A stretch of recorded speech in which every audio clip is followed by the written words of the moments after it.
Y nos vamos a esa entrevista interesante que publica hoy El Confidencial. El presidente del gobierno, que lo fue durante los 8 años anteriores al de Mariano Rajoy, ha hablado para el diario El Confidencial y ha comentado ciertamente una serie de cuestiones al hilo de ese aniversario que se va a producir la semana que viene. Se cumplen, fíjense ustedes, 10 años del atentado del 11M en el que murieron casi 200 personas, hubo más de 1.500 heridos. Vamos a ver algo de lo que ha dicho el presidente Zapatero. Que el tiempo iba a hacer que aquello fuera una insidia. No se debe cuestionar la legitimidad de un resultado electoral, porque la ciudadanía tiene siempre el poder. Es tan importante en democracia ganar y saber ganar como perder y saber perder. Yo casi lo he olvidado. La peor lección es la dificultad que tenemos en este país de unir a las fuerzas políticas, de unirnos las fuerzas políticas en situaciones realmente de gran dificultad nacional. Esto quizás sea porque somos una democracia aún joven. Una llamada muy difícil, muy dura, porque mi afán era intentar lograr una respuesta concertada, nacional, integrada e integradora de cara a la ciudadanía. Y eso no fue posible. Puedo entender perfectamente, después de haber pasado por el gobierno, lo difícil que es que te comuniquen un atentado de esa dimensión, aunque bueno, la reacción que tuviera en ese momento, en mi opinión, no fue la que seguramente hubiéramos esperado muchos. Ahí tenéis a José Luis Rodríguez Zapatero, palabras para El Confidencial, imágenes que hemos tomado del Confidencial en las que se le ve explicando su versión del 11M, decir que él quería esa unidad, pero que fue muy difícil, la llamada fue muy dura por José María Aznar. En fin, les recuerdo que les estamos preguntando quién fue más leal con España después del 11M, después del atentado, Aznar o Zapatero. Ahí tienen los teléfonos y ahora tenéis la palabra. ¿Qué os parece? A las pocas horas se pusieron manos a la obra a una campaña absolutamente, vamos, impresionante, deleznable, por supuesto, vamos, de irresponsabilidad total. De esos 3 días de horror que supusieron de ir a las sedes, en fin, de inventarse todas estas cosas de los suicidas, de la no sé qué, o sea, todo el gobierno que miente, el que miente, poniéndole, haciéndole ¿dónde se ha visto que un ministro esté cada media hora saliendo para ir dando toda la información que se tiene? Hombre, o sea, la campaña fue deleznable. Y ahora viene a lloriquear. Ya termino, Carmencho. No, digo que cuando termines hablaré yo. Sí, pero es que por debajo me hace perderme. Acabo enseguida. O sea, que a mí, que se queje ahora de que la llamada y que Aznar no fue, por favor, una persona que luego se han pasado 3 días machacando al gobierno, engañando al país, porque el que realmente mintió fue la oposición. Ese fue realmente la que mintió. Bueno, vamos a ver. Yo creo que primero de todo, no sé si es un causa-efecto, el tema de las elecciones, tal y como tú lo explicas. En cualquier caso, cuando él habla de que la llamada a Aznar fue muy dura, en la entrevista, creo que fue en la de Antena 3, decía que luego llamó a Rajoy y que el propio Rajoy le dijo, ya sabes lo que hay, o una frase por el estilo, esto es lo que hay, en el sentido de que era muy difícil. Desde luego, a nadie nos extrañaría que Aznar estuviera imposible en aquella llamada, porque vamos, estaba complicadito el tema. Y luego, sobre todo, no sé si dices tú que la que mintió fue la oposición. Hombre, yo creo que el hecho de que se hiciera tanto hincapié en el tema de que podía ser ETA, que ahora ya no se lo cree ni Pedro J. Ramírez, cuando estuvo metiendo a través del mundo no ya cizaña, sino kilos y kilos y kilos de que esto han sido los de ETA, de que esto ha venido de no sé dónde. O sea, la teoría de la conspiración más absoluta. O sea, el Cinexin la teoría de la conspiración. Inventando artículos es una cosa maravillosa. No, vamos a ver, el otro día yo vi una entrevista con Pedro J. Ramírez en la que él decía que ya no se creía lo de ETA. Pues afortunadamente. Yo esto de lanzar acusaciones... Pero he terminado.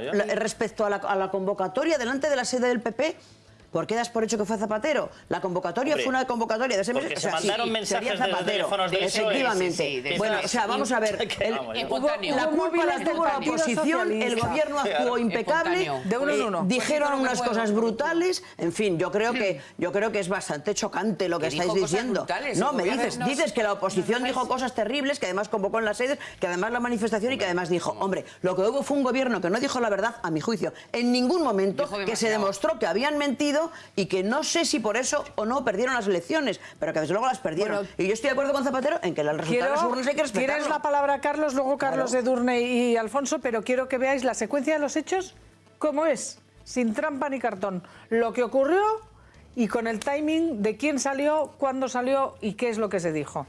Vamos a verlo. Hemos corrido todos hacia las escaleras, no podías ir en contra porque venía muchísima gente.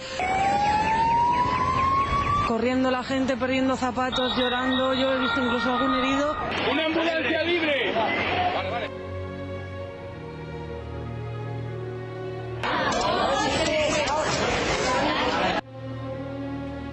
En estos momentos las fuerzas y cuerpos de seguridad y el Ministerio del Interior no tienen ninguna duda que el responsable de este atentado es la banda terrorista ETA. En la mañana de hoy he hablado con el presidente del Gobierno para ofrecerle apoyo y colaboración en las medidas que tome el Ejecutivo. Han matado a muchas personas por el mero hecho de ser españoles. Se ha localizado una furgoneta en Alcalá de Henares que había sido sustraída en Madrid el pasado día 28 de febrero.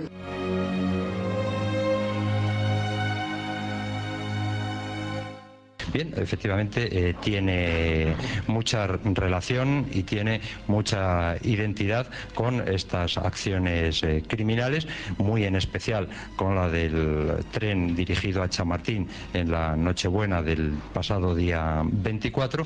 ¿Es que alguien piensa que un gobierno con dos dedos de frente en España, después de 30 años de terrorismo, ante un atentado como el de ayer, no tiene que pensar lógicamente, razonablemente, que puede ser esa banda Soutorá? Lamentamos que ese comportamiento ejemplar de los ciudadanos no se haya visto acompañado de un comportamiento semejante por parte del gobierno. Los ciudadanos españoles se merecen un gobierno que no les mienta.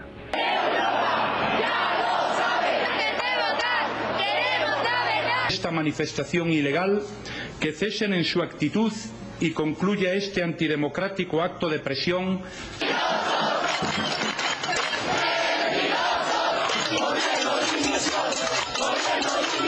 Una llamada de un varón con acento árabe es una reivindicación sobre la responsabilidad del atentado del pasado día 11 en Madrid.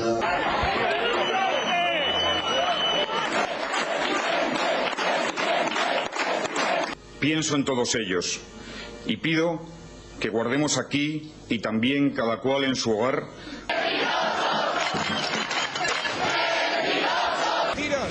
Este país no se merece tantas mentiras, tantas mentiras.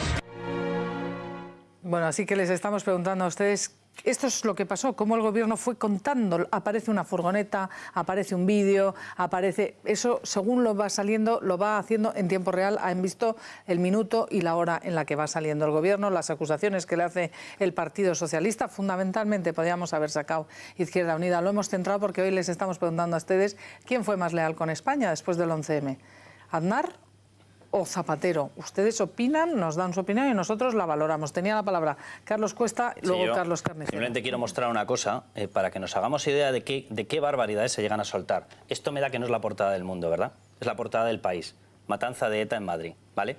O sea, lo que se dijo en aquel momento... que se corrigió Carmenchu, a ver si consigo pasar ya no de 15, sino de 7 segundos hablando.